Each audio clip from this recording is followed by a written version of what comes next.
আমার প্রশ্ন, বিএনপিকে মানুষ আসলে কেন ভোট দিবে? বিএনপি কি করেছে এমন যে বিএনপিকে মানুষের ভোট দিতে হবে? আপনি যখন আমাকে এই প্রশ্নটি করলেন, আমি যদি পাল্টা প্রশ্ন করি, বিএনপিকে কেন ভোট দিবে না, আপনি তাহলে কি বলবেন? বিএনপিকে আসলে কেন ভোট দেওয়া উচিত হবে না?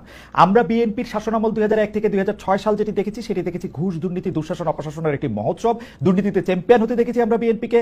10টা কষ্টের প্রবেশ দেখেছি, বিরোধী দলের নেতার সমাবেশে গ্রেনেড হামলা দেখেছি, তত্ত্বাবধায়ক সরকার ব্যবস্থা ধ্বংস করে একজন মাত্র বিচারককে প্রধান বিচারপতি এবং তত্ত্বাবধায়ক সরকার ব্যবস্থা প্রধান রাখার জন্য সংবিধান পরিবর্তন করতে দেখেছি।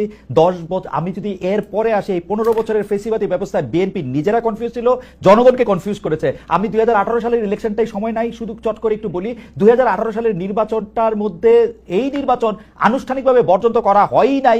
সেই নির্বাচনে কারচুপি সম্পূর্ণভাবে নিশ্চিত হওয়ার পর বিএনপি তার সংসদ সদস্য 6 জন বা 5 জনকে শপথ নিতে পাঠিয়েছে এবং মহিলা সদস্য আসলে কোটাটাও নিয়েছে। তারেক সাহেবের কথা যদি বলি, আমরা দেখেছি তারেক সাহেব এই সময়ের মধ্যে সবচেয়ে ভালো ভালো কথাগুলি বলতেছেন, সে কথা সত্য, কিন্তু তার কথা যে কেউ শুনতেছেন না, সেটি হচ্ছে যে তারেক সাহেবের দলের লোকেরাই তার কথা শুনতেছে না। সেজন্য চাঁদাবাজির থেকে শুরু করে বিভিন্ন সন্ত্রাস, থানাঘেরাও এগুলি কিন্তু চলতেছে এবং তারেক সাহেবকেই বারবার বলতে হচ্ছে এই নির্বাচন খুব কঠিন হবে এবং এই তৃণমূল কিন্তু আসলে বিএনপির কেন্দ্রীভূত না।